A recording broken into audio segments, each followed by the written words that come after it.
जो लोग मेरे इस चैनल पर नए हैं या फिर मेरा ये वीडियो किसी और सोशल मीडिया प्लेटफॉर्म पर देख रहे हैं, वो मेरा YouTube channel political Tamasha with doctor Arshi को सब्सक्राइब करके वहां पे लगी बेल आइकॉन को जरूर दबा दें, ताकि आपको हमारे आने वाले हर वीडियो की अपडेट्स एकदम टाइम पर मिलती रहे। और दोस्तों, अगर आपको हमारे वीडियोस इंफॉर्मेटिव लगते हैं, अगर आपको हमारा काम पसंद आता है, तो आप अपने इस चैनल को सपोर्ट कर सकते हैं, या तो इसके पेट्रॉन बन करके, जिसका लिंक मैंने इस वीडियो के डिस्क्रिप्शन में अलग से डाल दिया है, या फिर अपने इस चैनल की मेंबरशिप लेकर के। और मेंबर बनने का लिंक भी इसी वीडियो के डिस्क्रिप्शन में अलग से दिया गया है, जिस पर क्लिक करके आप अपने इस चैनल की मेंबरशिप ले सकते हैं। तो चलिए आज के सियासी तमाशे के सफर को शुरू करते हैं।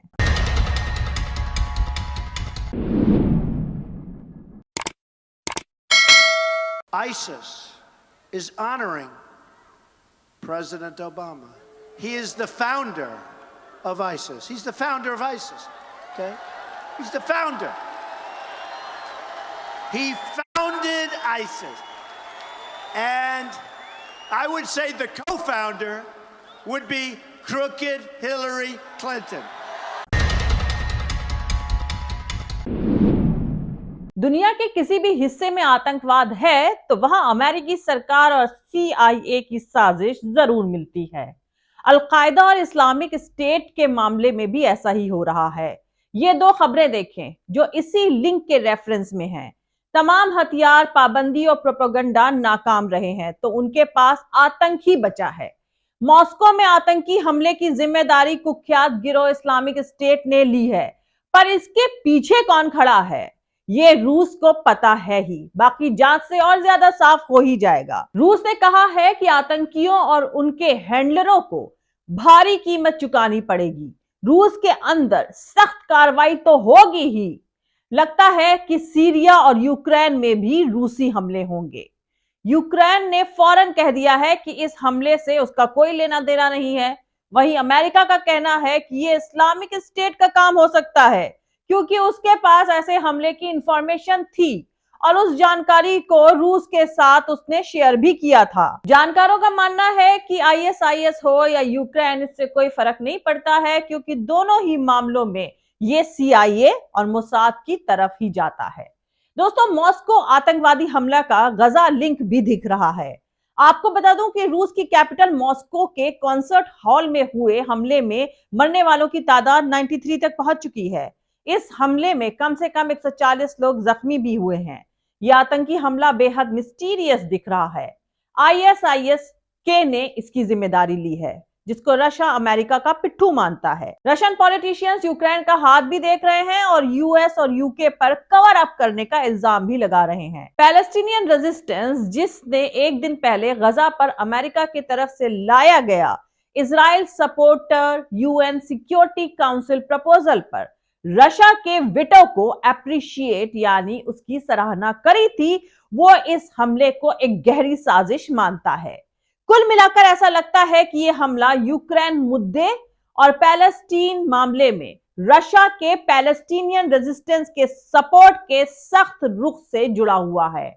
खैर, अब रूस के मॉस्को में हुए आतंकी हमले की जिम्मेदारी ISIS ने ले ली है। तो आपको बता दूं कि 2016 में डोनाल्ड ट्रंप ने कहा था कि फॉर्मर अमेरिकी प्रेसिडेंट बराक ओबामा ISIS के फाउंडर हैं और हिलरी क्लिंटन को फाउंडर हैं। ISIS is honoring President Obama. He is the founder of ISIS. He's the founder of ISIS. Okay? He's the founder.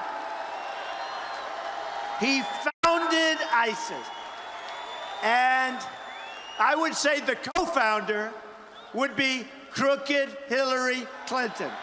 दोस्तों, 20 मुल्कों की 51 कंपनियों का बारूदी सामान इस्लामिक स्टेट को मिलता है। अभी जब मॉस्को में भयानक आतंकी हमले के हवाले से आतंकी गिरोह इस्लामिक स्टेट की चर्चा हो रही है, तो यह भी याद किया जाना चाहिए कि इस्लामिक स्टेट एक्सप्लोजिव बनाने में जिन चीजों का इस्तेमाल करता था वो तमाम अलग अलग मुल्क की कंपनियों से जाता था। उसमें 7 कंपनियां तो भारत की थी जो लेबनान और तुर्की माल भेजती थी, और फिर वो माल वहां से तकफीरियों को मिल जाता था। यहां आपको बता दूं कि भारत से कोई बारूदी चीज बिना लाइसेंस के एक्सपोर्ट नहीं करी जा सकती है, और इसके लिए स्पेशल सरकारी परमिशन की जरूरत पड़ती है। ऐसे ही 20 मुल्कों की 51 कंपनियों ने किया होगा। यानी सबको पता रहा था कि इराक और सीरिया में तबाही का सामान कहां से और किसके मार्फत पहुंचता है। Islamic state, Toyota, Nokia, satellite phone की कहानी भी समझ लें। दोस्तों, अल बगदादी के इस्लामिक स्टेट के लड़ाकों के पास हजारों की तादाद में टोयोटा कंपनी के कार, पिकअप ट्रक्स, एसयूवी वगैरह वगैरह थे। टोयोटा एक तरह से आईएसआईएस की पहचान ही बन गया था। याद करिए, सैकड़ों brand new black Toyota SUV पर सवार काला झंडा लहराते आतंकियों के काफिलों को। ऐसे में सवाल यह उठता है कि यह सब इस्लामिक स्टेट के पास कैसे पहुंच गया। साल 2015 में टोयोटा ने कहा था कि उसे नहीं पता कि उसकी गाड़ियां कैसे काले झंडे और असॉल्ट राइफलों और रॉकेट लॉन्चर लिए लड़ाकों के इराक, सीरिया और लीबिया के सैकड़ों वीडियो में दिख रही है। अरब में उसके डीलरों ने भी कुछ ऐसी ही इंफॉर्मेशन नहीं होने की बात कही थी। टोयोटा की गाड़ियां ढोने वाली जहाज कंपनी ने भी ऐसा ही बताया था। जो कुछ खबरें आई थी उनके मुताबिक कुछ ट्रक तो अमेरिकी सेना ने सीरियाई विद्रोहियों, जिनमें अलकायदा और इस्लामिक स्टेट भी है, उनको दिया था, जो इस्लामिक स्टेट के हाथ लगे थे। ऑस्ट्रेलिया के सिडनी में 2014 और 15 में 1000 के आसपास ट्रक गायब हुए थे। टोयोटा ने इराक में हजारों की तादाद में 2013 और 2014 में गाड़ियों की बिक्री करी थी, जो इसकी पिछली कुछ सालों की बिक्री से द्विगुनी और तुगनी थी। खैर, एक दिलचस्प बात यह है कि टोयोटा के एक एसयूवी मॉडल का नाम आईएसआईएस है। अब दूसरी अहम बात यह कि इस्लामिक स्टेट के पास अपना कोई सैटेलाइट नहीं था, फिर उसके डिफरेंट टुकड़ियों के सरगना सैटेलाइट फोन का इस्तेमाल करते थे।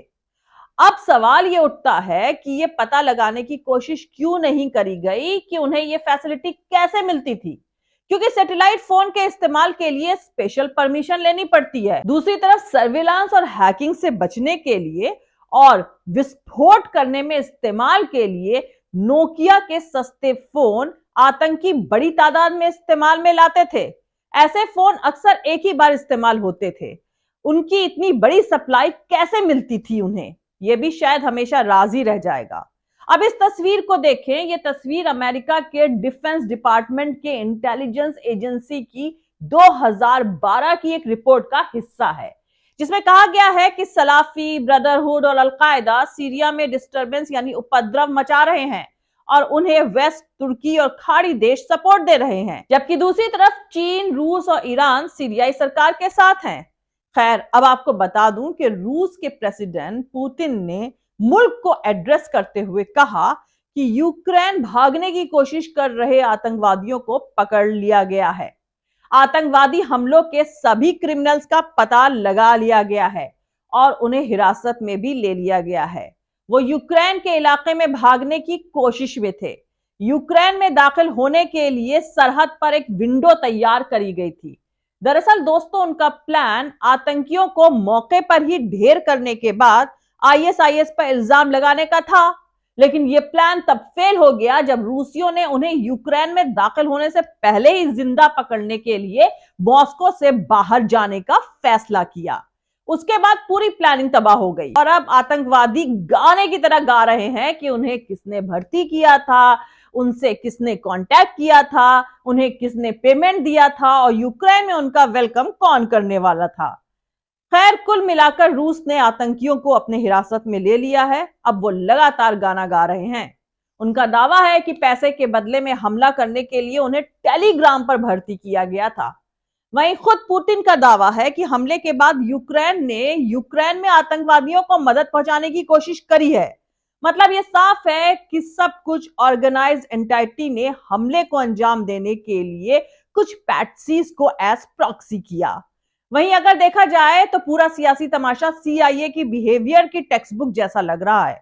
यूक्रेन के साथ मिलकर आतंकवादियों को भागने में मदद करने की कोशिश करी जा रही है। हमले के पूरे सबूत क्लैरिटी के साथ हैं, फर्मनेस के साथ हैं और सुझाव देते हैं कि यह हमला वेस्टर्न खुफिया एजेंसीज के नॉलेज के बिना ऑर्गेनाइज करना नेक्स्ट टू इम्पॉसिबल था। अब चाहे वो यूक्रेन हो, सीआईए हो, MI6 हो, मोसाद हो या कोई दूसरी वेस्टर्न एंटिटी यूनिट, ये सभी एक ही ग्लोबलिस्ट मास्टर की खिदमत करते हैं और किसी भी तरह से रूस को हराने का उनका एक ही मकसद है जिसे वो साझा करते हैं। सच्चाई चाहे जो भी हो, पुतिन का रेस्पॉन्स आने वाला है। उनका दावा है कि यूक्रेन और उसकी मदद करने वाले सभी लोगों को भारी कीमत चुकानी पड़ेगी।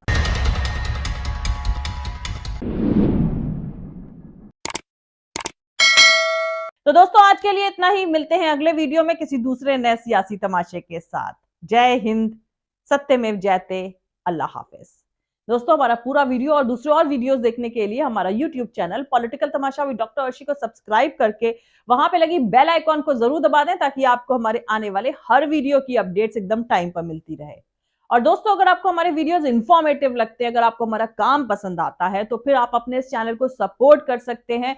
कैसे सपोर्ट कर सकते हैं? या तो इसके पेट्रॉन बन करके, जिसका लिंक इसी वीडियो के डिस्क्रिप्शन में डाल दिया गया है, या फिर अपने इस चैनल की मेंबरशिप लेकर के, उसका लिंक भी इसी वीडियो के डिस्क्रिप्शन में अलग से दे दिया गया है, जिस पर क्लिक करके आप अपने इस चैनल की मेंबरशिप ले सकते हैं। और आप हमें फॉलो भी कर सकते हैं हमारे ट्विटर यानी एक्स, हमारे फेसबुक पेज पर, हमारे इंस्टाग्राम पर। मेरा ट्विटर हैंडल यानी एक्स का हैंडल है @अर्शी अजीज खान। Thank you. मिलते हैं अगले वीडियो में।